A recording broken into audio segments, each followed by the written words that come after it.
Hi, this is the TF5 and we're going to take a look at microphone and channel management between the record layer and more commonly the house layer. This is the house layer as you see it right here. When Chris would come, we unmute his mic thusly.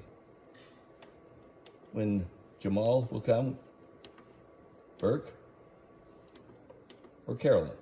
This is how we do it. This way, when we do it, we are giving them the microphone channel both to the speakers in the house mix, but more also importantly in the record mix. Now the record mix is launched through auxiliary 1. This is the record mix, and you'll see that there is a lot of these channel mutes already on. They stay on, and we do not do any muting or unmuting with these buttons in the recording mix, only in the house mix. So let's say we have the organ being actively played here, but we want to do the level management. By the way, any mics used for the organ, you'll see that the faders stay at 0 because we do not amplify the organ. These are mics that we're using to capture sound for our organ in the recording mix. So therefore the faders are always down to 0 in the house mix, but when we go into the recording mix, this is where they live most of the time. And this way we can provide a nice balanced sound of the organ for the recording mix, but we never have it up in the we never amplify it. We'll simply unmute it from this.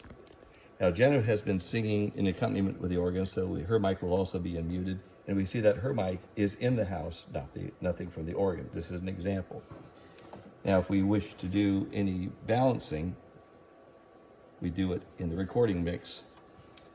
This will simply bring it up in the house mix. We'll make it louder in the house, softer in the house. Now, one important thing is always when we go to mute mics, don't accidentally mute them in this. Make sure that you're in the house mix before you would mute the mics and go into the next person or scene. And then if we need to make an adjustment, say to Chris's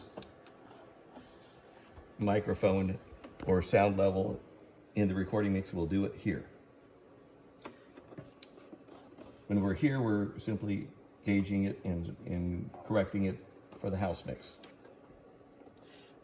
Two very important faders here on the right side of the board. This is the record level, which is a master for all of the record. And that fader exists in you can use it in either layer. You can use it while you're in the record mix, and this will overall change that. And you see that the master is following it. That's because when you're in the record mix, this master fader is linked and becomes the master for the record level. When we're in the house mix, it is not linked. The master, this fader manages the house mix as a master. This is the master for the record mix. So we can use this in either layer. It's one of the this is probably the only fader that you can use in either one of the mixes. So once again, this is the house mix.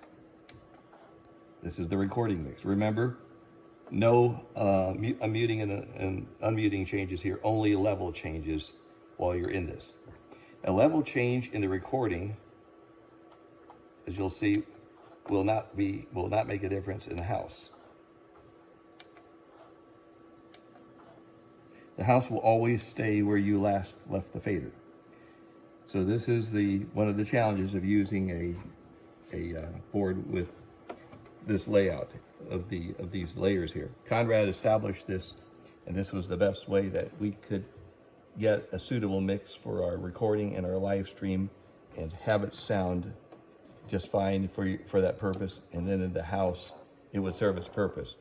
One of the important things also, we do have an ambient channel here, which is on fader number 29 and has been used mostly for congregational response readings, the Lord's Prayer and so forth. That way their voices can be captured.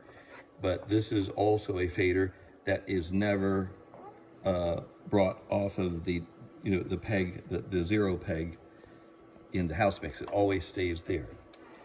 And this is a fader where we also can increase its gain and sensitivity for the recording mix, and we can soften it too. But in the house mix, it always stays at 0. And it is launched the same way by simply launching it this way. Now, one of the things about the ambient microphone that we need to remember is that we don't want to accidentally leave it on at a high sensitivity rate. You'll hear in the headphones that if it's in the recording mix, if it's too high and too sensitive, it'll cause the sound to sound like it's in a tunnel. You'll have excessive reverb and very excessive ambient. So we want to use this with caution. It rarely goes above this, above this place here. If it's way up here, it'll sound kind of ugly. Now, during Pastor Chris's Bible studies, I've used this where there was a question from the assembly or the congregation. So what we'll do is I'll hop over here to this.